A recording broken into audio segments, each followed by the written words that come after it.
Welcome back to Pattrn and happy World Vegan Day. They say about 3% of Americans identify as vegan, making the commitment to not eat any food derived from animals. Whether you're considered going vegan yourself or want to add more plant-based foods to your diet, we got some tips to make your diet sustainable for your body as well as for the planet. Nicole Dandrea-Russert is a registered dietitian and nutritionist at purelyplanted.com. She joins us now. So it's World Vegan Day. How does embracing plant-based alternatives help the environment? Hi there, Molly and Paul. Yes, happy World Vegan Day. So vegan, as you mentioned, Paul, whether you identify as vegan or if you simply want to add more plants to your plate in place of meat and dairy products, you're making a huge impact because plant-based foods contribute significantly less to environmental concerns like pollution. Plants require less water, they require less land space. So you're making a big contribution to the planet when you simply add more plants. And it doesn't have to be all or nothing, just simply replacing one day a week or one meal a week makes a really big impact. Okay, what's the difference between, say, vegan and vegetarian, and also both, I know for sure, mean no meat, and what are the health benefits of just ditching meat altogether?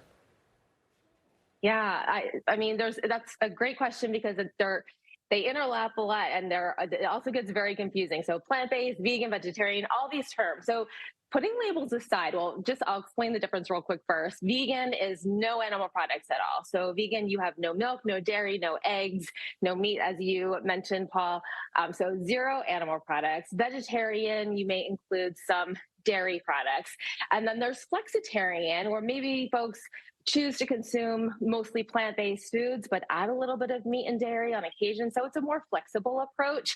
And research shows that actually a flexitarian diet, for those who may want to not commit all the way to vegan, or again, putting a label on it, sometimes it can be a little scary saying, oh, I'm going to be vegan. You have to do a complete turnaround with your diet and your lifestyle. You don't have to necessarily go all in. Of course, if you want to, that's fantastic.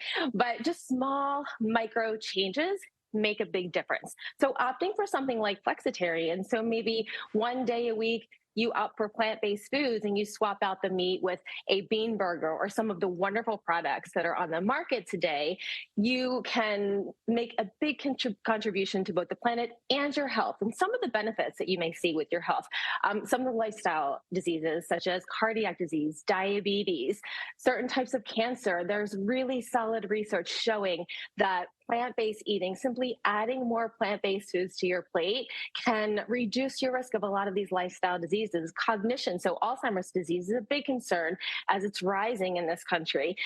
Also a lifestyle disease. So making changes to your diet can make a really big impact immediately. The most common thing that I often hear when folks start to eat more plants is that they sleep better. And better sleep can lead to a multitude of health benefits. So you're more focused, you have better memory, you feel good, you have more energy. Sleep is the basis of everything. Let's talk chicken specifically. In 2020, people worldwide ate more than 70 billion of them, and chicken is typically marketed as healthier than red meat. And science has allowed farmers to quickly breed large chickens. What are some of the alternatives to chicken?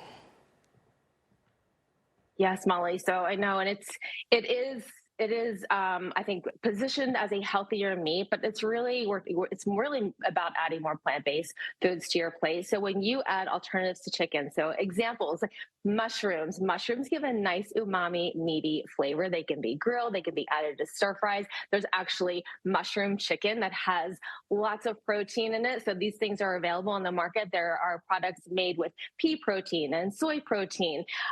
You can also opt for something like eggplant. So just getting that meaty texture. So depending on whether you want to replicate the exact texture or the similar flavors that you are familiar with, you can replicate a lot of things like chicken and beef. But the thing is shifting the mindset. So not just removing something from your plate, but think about abundance, adding more plant-based foods to your plate. What we were talking about with all the lifestyle diseases and the reduction of risk, you're adding fiber, you're adding antioxidants, you're adding essential vitamins and minerals. So things that actually support your health. Nicole Dandrea-Russert, registered dietitian and nutritionist at purelyplanted.com. Thank you so much for joining us. And Nicole has a book out. You can find a copy of Real Superfoods, Everyday Ingredients to Elevate Your Health, at a bookstore near you, or you can visit